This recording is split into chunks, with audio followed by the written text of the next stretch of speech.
Unit third हमारी चल रही है विद्युत धारा के चुंबकीय प्रभाव। इससे पहले हमने एम्पीयर के नियम के अनुप्रयोग किए हैं और उसमें सारे अनुप्रयोग अपने कंप्लीट हो गए हैं। आज जो हमारा जो टॉपिक है वो आता है धारामापी। आज का जो हम टॉपिक करेंगे वो करेंगे धारामापी। धारामापी जिसको इंग्लिश में हम गैल्वेनोमीटर भी बोलते हैं। तो जैसे कि आपको नाम से पता चल रहा है, धारा का मतलब है यहाँ पर विद्युत धारा। विद्युत धारा और मापे का मतलब हो गया है मापने वाला। मापने वाला यानी कि किसी विद्युत परिपथ में विद्युत धारा को मापने वाले यंत्र को ही धारामापी कहते हैं। तो लिखते हैं इसकी परिभाषा।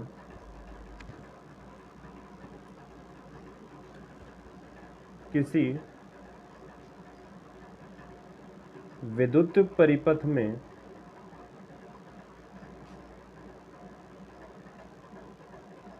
किसी विद्युत परिपथ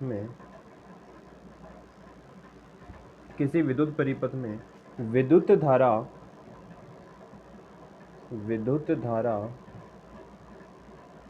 किसी विद्युत परिपथ में विद्युत धारा की उपस्थिति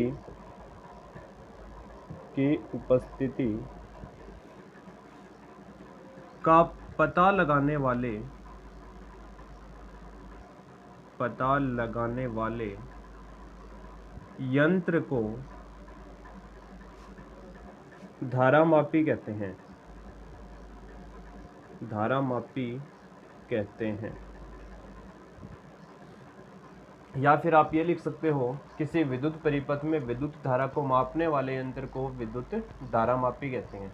या फिर किसी विद्युत परिपथ में विद्युत धारा की उपस्थिति का पता लगाने वाले यंत्र को ही धारामापी कहते हैं। जैसे कि एग्जाम्पल के लिए ये हमारे पास में एक तार है ए और बी।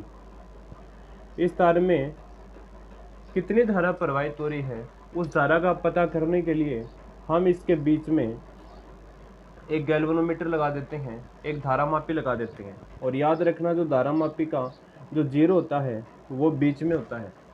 धारामापी का जीरो एकदम से बीच में ही होता है। इस प्रकार से सुई है वो इसमें होती है। यानी कि तार के बीच में कितनी विद्युत धारा प्रवाहित हो रही है, उस धारा का मान ज्ञात करने के लिए हमें धारामापी की आवश्यकता हमें पड़ती है। अगर धारा एक दिशा में प्रवाहित हो रही है तो विक्षेप आएगा इस साइड में। अगर धारा विपरीत दिशा में प्रवाहित हो रही है तो धारामापी में विक्षेप भी विपरीत दिशा में आएगा। तो धारा का पता लगाने के काम में आती है धारामापी। अब आगे बढ़ते हैं। ये जो धारामापी होती है ये अपनी दो प्रकार की होती है। यहाँ पर लिखेंगे धारामापी के प्रकार। धारामापी के प्रकार। जो धारामापी होती है वो दो प्रकार की होती है। पहली है चल चुंबक धारामापी। पहली धारामापी है चल चुंबक धारामापी और दूसरी है चल कुंडली धारामापी। चल कुंडली धारामापी। और जो हमारे सिलेबस में है वो है चल कुंडली धारामापी। हम चल चुंबक धारामापी को यहाँ पर नहीं करेंगे, ये अपने सिलेबस में नहीं है। हम सिर्फ पढ़ेंगे चल कुंडली धारामापी। तो 2 नंबर हम हेडिंग डालते हैं, चल कुंडली धारामापी।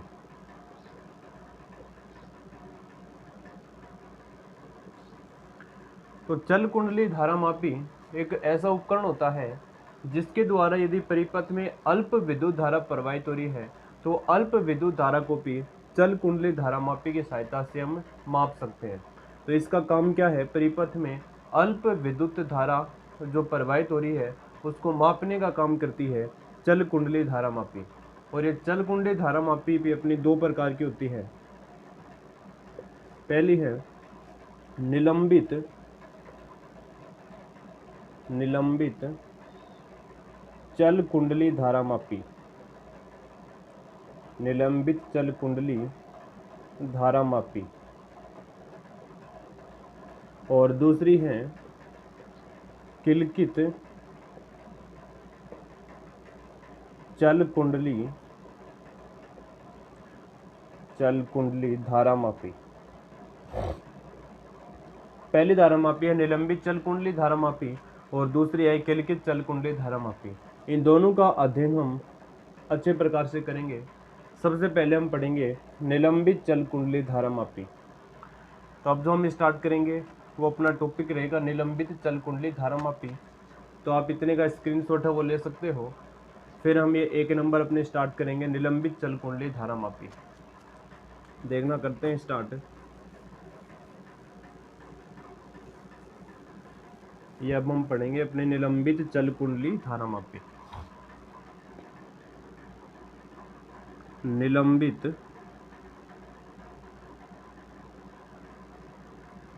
चल कुंडली धारामापी। निलंबित चल कुंडली धारामापी। और ये 2021 के लिए इम्पोर्टेंट टॉपिक रहेगा। तो आप को इसको अच्छी तरीके से देखना है क्या होती है निलंबित चल कुंडली धारामापी। देखना, इस धारामापी में हमें क्या क्या चीज़ें पढ़नी है। एक तो हम पढ़ेंगे इसकी बनावट, एक हम पढ़ेंगे इसका सिद्धांत, और एक हम पढ़ेंगे इसकी कार्यविधि। तो एग्जाम में इस प्रकार से क्वेश्चन आता है, निलंबित चल कुंडली धारामापी का बनावट, सिद्धांत तथा कार्यविधि लिखिए।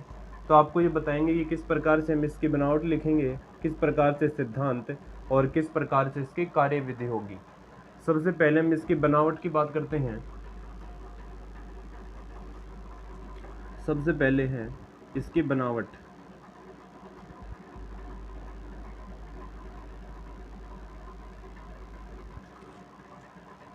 तो इस धारामापी में क्या होता है कि एक आयताकार कुंडली होती है। यहाँ पर इसकी बनावट है वो कर रही है।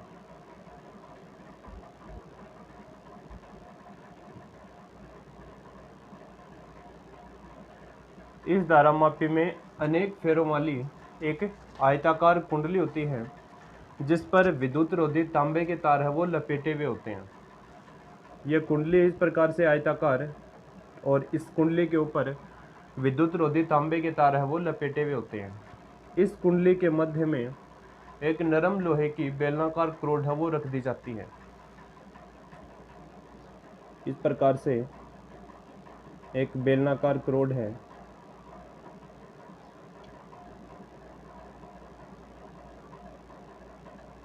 वो है रख दी जाती है।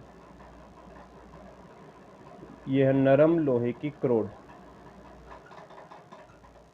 यहाँ पर हम लिख देते हैं नरम लोहे की क्रोड। यह आयताकार कुंडली है और इस कुंडली के मध्य में एक बेलनाकार नरम लोहे की क्रोड है वो रख दी गई है। अब इस कुंडली को शक्तिशाली चुंबकीय ध्रुवों के मध्य में रखा जाता है इस प्रकार से।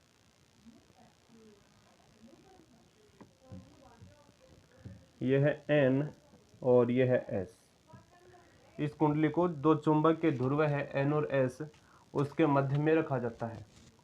अब इस कुंडली के एक सिरे को, इस कुंडली के एक सिरे को एक समतल दर्पण तथा इस समतल दर्पण का जो दूसरा सिरा है वह एक फास्फोरस ब्रांस तंतु तथा फास्फोरस ब्रांस तंतु के ऊपर एक मरोड़ी शीर्ष है वो लगा हुआ होता है। अब मरोड़ी शीर्ष के दूसरे सिरे को एक तार के द्वारा टर्मिनल T1 के द्वारा जोड़ देते हैं। इसी प्रकार से इसका जो दूसरा सिरा इस कुंडली का वो एक स्प्रिंग से, और इस स्प्रिंग को एक तार के द्वारा जोड़कर इससे एक टर्मिनल T2 लगा देते हैं इस प्रकार से। ये टर्मिनल हमने T2 लगा दिया है। अब हम इसका नाम भी लिख सकते हैं। ये तो है स्प्रिंग, यह है स्प्रिंग, यह है टर्मिनल T2,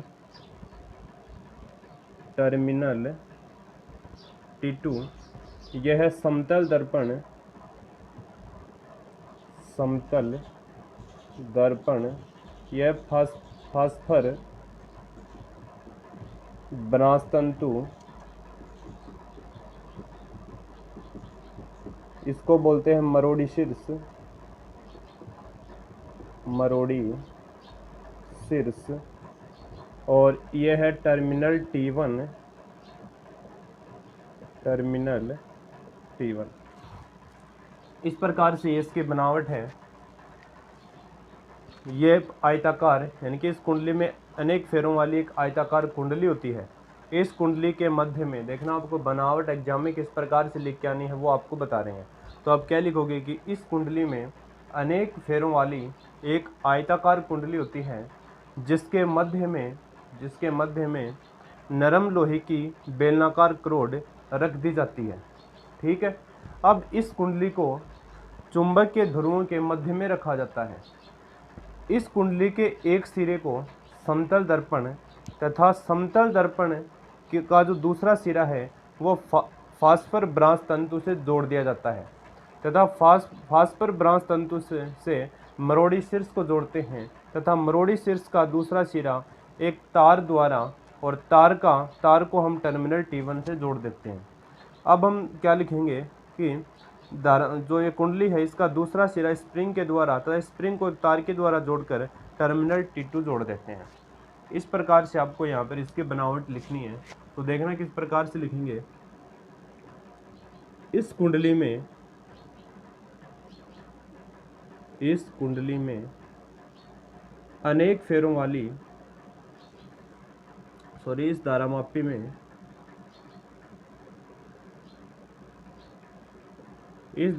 में अनेक फेरों वाली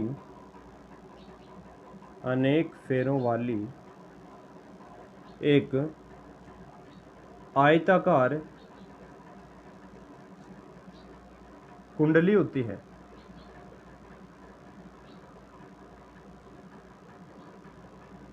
इस धारामापी में अनेक फेरों वाली एक आयताकार कुंडली होती है, जिस पर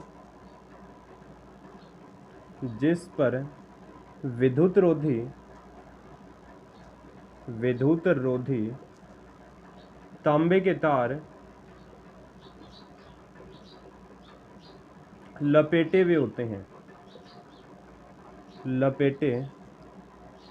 हुए होते हैं। इस कुंडली के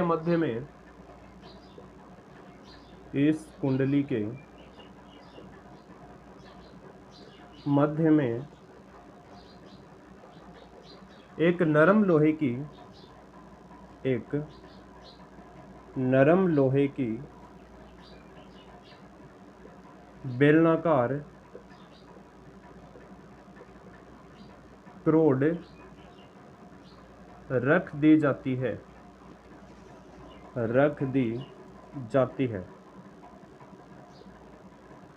ठीक है यहाँ तक। अब इस कुंडली को दो शक्तिशाली चुंबक के ध्रुव N तथा S के मध्य में रखा जाता है। इस कुंडली को दो शक्तिशाली चुंबकीय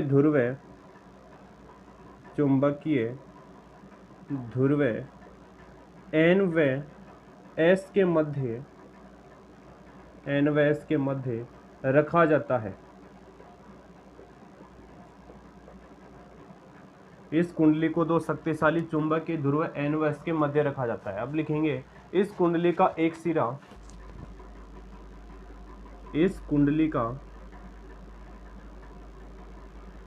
सिरा समतल दर्पण से,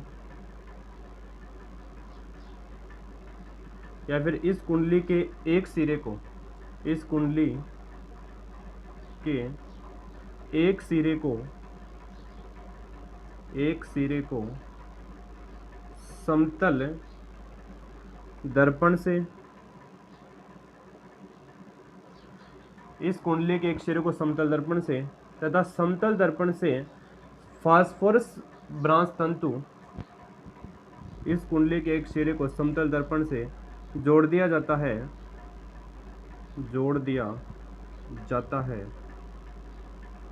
तथा समतल दर्पण से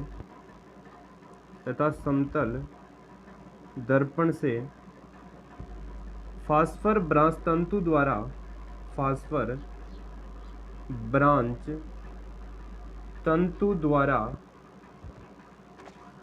समतल दर्पण से फास्फर ब्रांच तंतु द्वारा मरोड़ी शीर्ष को जोड़ दिया जाता है।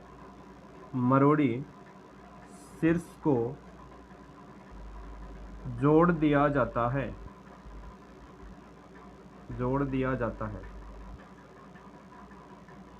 बाद में लिखेंगे मरोड़ी शीर्ष से एक तार द्वारा टर्मिनल T1 को जोड़ा जाता है। मरोड़ी शीर्ष से एक तार द्वारा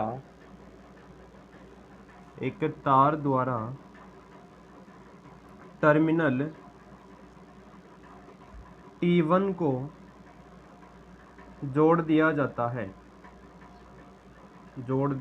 है।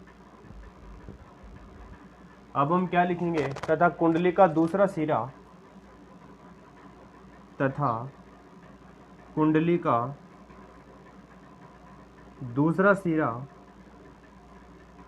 स्प्रिंग से तथा स्प्रिंग से एक तार द्वारा टर्मिनल T2 को जोड़ दिया जाता है। ये हम लिखेंगे। इसकी बनावट में आपको ये कंप्लीट काम करके आना है। पहले तो आपको हेडिंग डालनी है निलंबित चल कुंडली धारामापी, बाद में उसमें सबसे पहले लिखनी है बनावट लिखते ही आपको ये डायग्राम, ये चित्र उतारना है। चित्र उतारने के बाद में चित्र के बारे में आपको सारी चीज़ें यहाँ पर लिख देनी है। तो यहाँ पर क्या लिखा है कि इस धारामापी में अनेक फेरों वाली एक आयताकार कुंडली होती है। ये रही, ये अनेक फेरों वाली, इसके ऊपर बहुत सारे फेरे होते हैं और इसी के ऊपर तांबे के तार है वो लपेटे हुए होते हैं। तो इस कुंडली के मध्य में एक नरम लोहे की करोड जो बेलनाकार आकृति की होती है वो रख दी जाती है। और ये कंप्लीट व्यवस्था है। ये जो कुंडली है, ये दो शक्तिशाली चुंबक के ध्रुव N तथा S के मध्य में हम रखते हैं। अब कुंडली के एक सिरे को हम समतल दर्पण से तथा समतल दर्पण का जो दूसरा सिरा है वो फास्फोरस ब्रांच तंतु से मरोड़ी शीर्ष द्वारा जोड़ देते हैं तथा मरोड़ी शीर्ष को एक तार द्वारा टर्मिनल T1 से जोड़ दिया जाता है। अब हम लिखेंगे तथा कुंडली का जो दूसरा सिरा वो स्प्रिंग से तथा स्प्रिंग को एक तार द्वारा टर्मिनल T2 से जोड़ दिया जाता है। यह आपको लिखना है इसकी बनावट में। अब हम बात करते हैं इसके सिद्धांत की, और सिद्धांत के बाद में हम बात करेंगे कि ये कार्य किस प्रकार से करता है, यानी कि इसके द्वारा हम जो अल्प विद्युत धारा प्रवाहित हो रही है उसको किस प्रकार से मापेंगे। उसके लिए हमें एक फॉर्मूला यहाँ पर प्राप्त करना है। एक छोटी सी डेरिवेशन हम यहाँ पर करेंगे। पहले आप इतने का स्क्रीनशॉट है वो ले लेना, फिर हम इसकी सिद्धांत के बारे में पढ़ेंगे। तो आपने स्क्रीनशॉट ले लिया होगा। अब हम इसका सिद्धांत है वो लिखते हैं। ये आपको बनावट में लिख के आना है। अगर आपको डायग्राम अच्छे से आता है तो डायग्राम को देख के आप ये बनावट आराम से लिख सकते हो।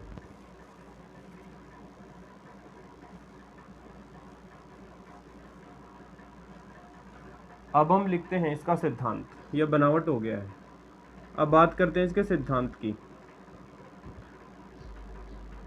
तो सिद्धांत में आपको छोटा सा काम करना है। सिद्धांत बस इतना सा ही है कि आपको पता है कि ये जो कुंडली रखी हुई है ये चुंबक के ध्रुव N और S के मध्य में रखी हुई है। जैसे हम ये टर्मिनल T1 है इसमें हम विद्युत धारा प्रवाहित करेंगे। जैसे हम टर्मिनल T1 में विद्युत धारा प्रवाहित करेंगे तो ये जो कुंडली जो चुंबक के ध्रुवों के मध्य में रखी हुई है ये घूर्णन करने लग जाती है, जिससे बल आघूर्ण उत्पन्न होता है। ये आपको सिद्धांत में लिखना है। और ये बात मैंने आपको पहले भी बताई थी कि किस प्रकार से अगर चुंबक के मध्य या फिर चुंबक के ध्रुवों के मध्य कोई आयताकार कुंडली रखी हो और उसके मध्य आयताकार कुंडली में अगर हम विद्युत धारा प्रवाहित करेंगे तो ये जो कुंडली है ये घूमने लग जाती है, जिसको हम बल आघूर्ण उत्पन्न हो जाता है। ये टॉपिक हम इससे पिछली वीडियो में या फिर इससे पहले हमने बल आघूर्ण निकाला था, उसमें हमने इस टॉपिक को किया था कि कोई भी अगर चुंबकीय क्षेत्र के बीच में कोई आयताकार कुंडली रखी हुई हो तो उसके लिए हमने बल आघूर्ण तथा बल की गणना की थी। तो इसी प्रकार से ये जो कुंडली है N और S के मध्य में रखी हुई है, जैसे हम टर्मिनल T1 से विद्युत धारा प्रवाहित करेंगे ये कुंडली घूमने लग जाएगी, जिससे बल आघूर्ण उत्पन्न हो जाता है। तो हम सिद्धांत में क्या लिखेंगे, चुंबकीय ध्रुवों के मध्य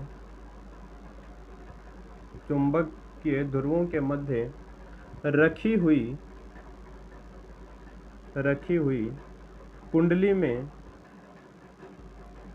में जब विद्युत धारा प्रवाहित की जाती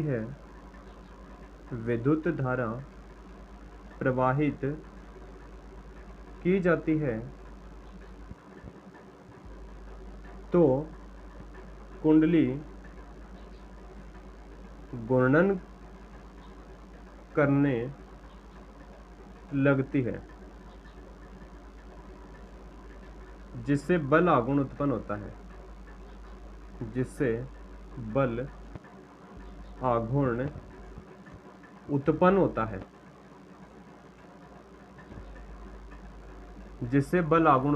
है, ये आपको लिखना है सिद्धांत में। यानी कि कहने का मतलब ये है कि जैसे हम इस कुंडली को, क्योंकि कुंडली स्वतंत्रता पूर्वक इसमें लटकी हुई है, जैसे हम इस कुंडली में धारा प्रवाहित करेंगे ये कुंडली क्या करने लग जाएगी, घूर्णन करने लग जाएगी।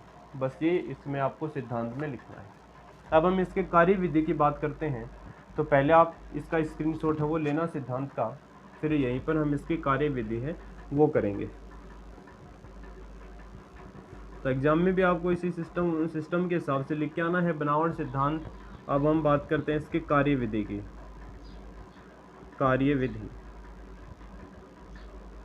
तो देखना कार्य विधि में किस प्रकार से लिखना है।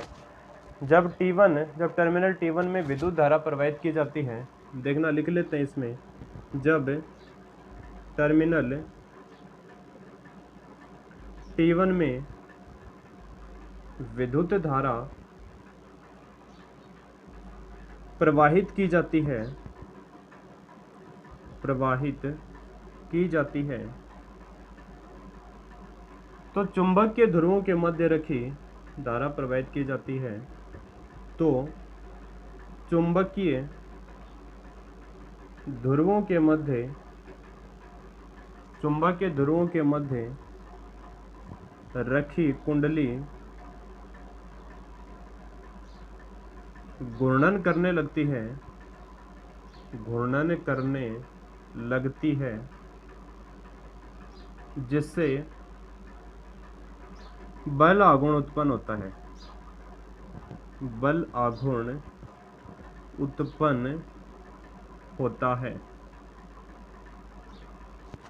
यानी कि जैसे हम टर्मिनल T1 में विद्युत धारा प्रवाहित करेंगे, ये जो N और S के मध्य जो कुंडली रखी हुई है ये घूमने लग जाएगी, जिससे बल आघूर्ण उत्पन्न होता है।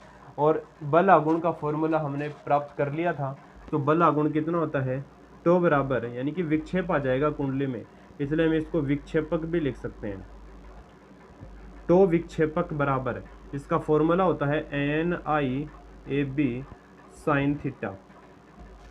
NIAB साइन थीटा, जहाँ N क्या है, एकांक लंबाई में फेरों की संख्या, I क्या है, विद्युत धारा, A क्या है, A है यहाँ पर चुंबकीय, B है यहाँ पर चुंबकीय क्षेत्र, और जो A है तो 90 डिग्री का होता है A और B के बीच में कोण, वो यहाँ पर है थीटा।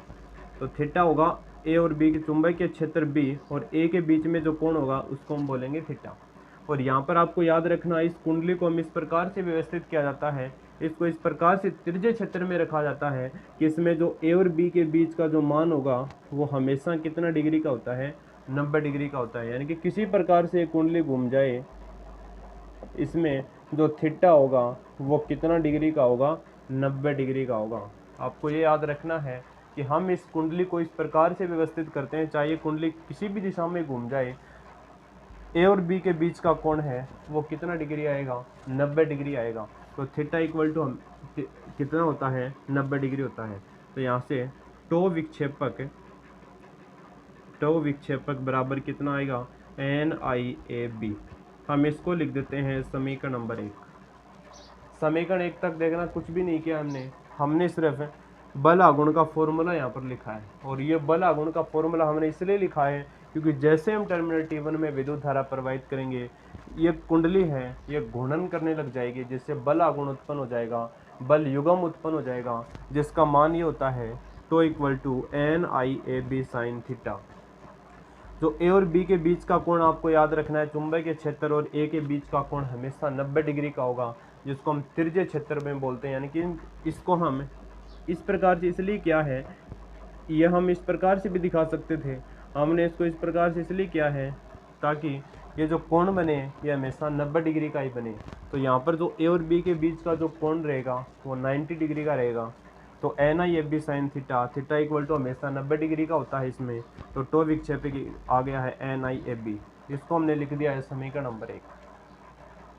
अब देखना आगे क्या देखना आपको कि जैसे ही ये कुंडली आपको पता है घूर्णन कर रही है, तो ये घूर्णन का ये जो फास्फोरस ब्रांच तंतु और ये जो स्प्रिंग है ये घूर्णन का विरोध करती है, जिससे इसमें ऐंठन उत्पन्न हो जाता है, जिसको हम क्या बोलते हैं, ऐंठन नियतांक भी आता है, जिसको हम ऐंठन बल आघूर्ण बोलते हैं। यानी कि कहने का मतलब ये है कि जैसे अगर इसमें ये कुंडली घूर्णन कर रही है तो इस कुंडली के घूर्णन का विरोध है ये फास्फोरस ब्रांच तंतु और स्प्रिंग करता है। क्योंकि कुंडली हमें पता है घूर्णन कर रही है, तो कुंडली के घूर्णन के कारण ये जो फास्फोरस ब्रांच तंतु और स्प्रिंग है इसमें ऐंठन उत्पन्न हो जाएगा। ऐंठन का मतलब ये है कि कुंडली इस प्रकार से हो जाएगी। अब जैसे ही हम इसको छोड़ेंगे दोबारा से अपने आकृति ग्रहण कर लेगी, यानी कि ऐंठन है इस प्रकार से, इसको हम ऐंठन बोलते हैं। तो ये फास्फोरस ब्रांच तंतु और स्प्रिंग है इस कुंडली के घूर्णन का विरोध करते हैं, क्योंकि इसमें है एक ऐंठन उत्पन्न हो जाता है। ऐंठन यानी कि ऐंठन इस प्रकार से जो ऐंठन उत्पन्न हो जाता है इसमें, यानी कि आगे हम क्या लिखेंगे कि जो फास्फोरस ब्रांच तंतु, फास्फर ब्रांच तंतु तथा स्प्रिंग कुंडली के घूर्णन का विरोध करते हैं,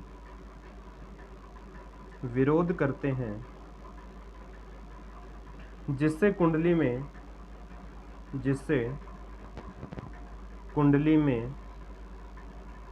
ऐंठन बल आघूर्ण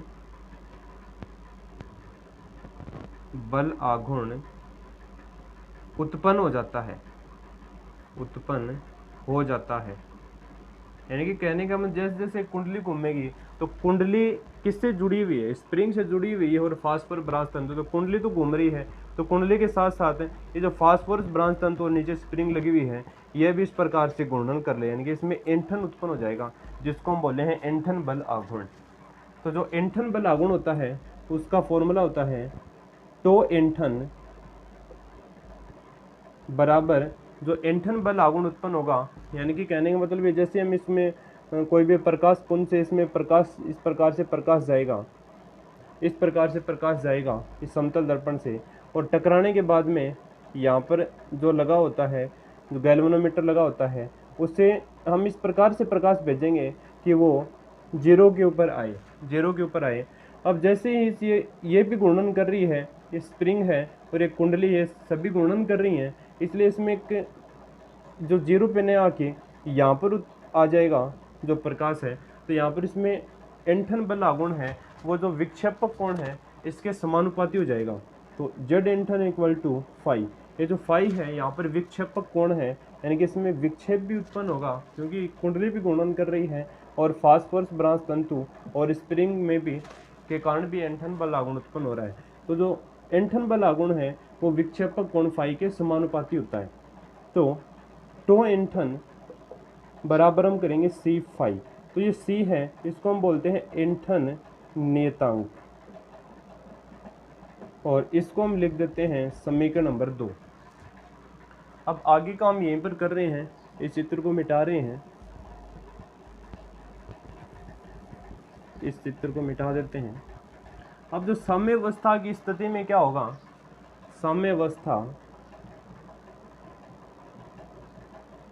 साम्यावस्था की स्थिति में, साम्यावस्था की स्थिति में जो टो विक्षेपक है वो टो एंठन के बराबर में हो जाएगा। टो विक्षेपक वो किसके बराबर में होगा, टो एंठन के। तो मान रख देते हैं टो विक्षेपक कितना है अपने पास, NiAb बराबर है C5। ठीक है, यहाँ से अगर हम I का मान निकालेंगे तो अपने पास में कितना आएगा, C/NAb और इनटू में क्या है, 5 है। और जो C/NAb एक नियतांक होता है जिसको धारामापी का धारा प्रवर्धन गुणांक कहते हैं, जिसको हमने K से लिख दिया है। तो K = C/NAb, तो I बराबर कितना आ जाएगा, K5 आ जाएगा, K5। तो इस फॉर्मूले के द्वारा हम जो न्यूनतम धारा प्रवाहित होगी परिपथ में उसकी हम गणना कर सकते हैं। यहाँ पर जो फाई है ये क्या है, विक्षेपक कोण है, विक्षेपक कोण। आई आपको पता ही है विद्युत धारा। इस प्रकार से हम इस फॉर्मूले के द्वारा जो चल कुंडली धारामापी है और इसमें निलंबित चल कुंडली धारामापी है, इसमें विद्युत धारा का मान की गणना हम कर सकते हैं। तो सबसे पहले आपको लिखना है इसकी बनावट है, बनावट के बाद में आपको लिखना है सिद्धांत। और सिद्धांत क्या है, सिद्धांत वही है कि जैसे हम तो चुंबक के ध्रुवों के मध्य रखी कुंडली में विद्युत धारा प्रवाहित करेंगे तो वो कुंडली घूर्णन करने लग जाती है, जिससे बल आघूर्ण उत्पन्न हो जाता है। बाद में हम लिखेंगे इसके कार्य विधि। तो कार्य विधि में हमने लिखा है कि जब टर्मिनल T1 में विद्युत धारा प्रवाहित की जाती है तो जो चुंबक के ध्रुवों के मध्य रखी हुई कुंडली है वो घूर्णन करने लग जाती है, जिससे बल आघूर्ण उत्पन्न होता है और उसका मान क्या होता है, NiAb sin थीटा। यहाँ पर थीटा = तिरछे क्षेत्र में हम रखते हैं, इसलिए थीटा का मान हमेशा 90 डिग्री होता है। तो टो विक्षेपक = आ गया है NiAb। विक्षेप का मतलब यहाँ पर क्योंकि घूर्णन कर रही है तो विक्षेप तो उत्पन्न होगा, इसलिए यहाँ पर विक्षेपक लिख दिया है। अब फ्रांसवर्स ब्रांच तंतु जो स्प्रिंग है ये कुंडली में घूर्णन का विरोध करती है, जैसे एंठन बल आघूर्ण उत्पन्न होता है और जो एंठन बल आघूर्ण है वो विक्षेपक कोण फाई के समानुपाती होता है। अब ये जैसे हम समानुपाती नियतांक घटाएंगे कोई नियतांक आ जाएगा C, जिसको हम बोलते हैं एंठन नियतांक। और जो साम्यावस्था की स्थिति में करेंगे तो जो विक्षेपक है वो एंठन नियतांक के बराबर में हो जाएगा, एंठन बल आघूर्ण के बराबर में हो जाएगा। दोनों का मान रख के हम I का मान निकाल लेंगे और ये कांस्टेंट राशि है, इसलिए इसको हमने K के बराबर में मान लिया है। तो I = आ गया K5। I विद्युत धारा है और फाई है यहाँ पर विक्षेपक कोण। तो ये अपना टॉपिक यहाँ पर कंप्लीट हो गया है, निलंबित चल कुंडली धारामापी। नेक्स्ट वीडियो में हम नेक्स्ट धारामापी के बारे में पढ़ेंगे, तो आपको इससे अच्छी तरीके से इसकी प्रैक्टिस है वो कर लेनी है।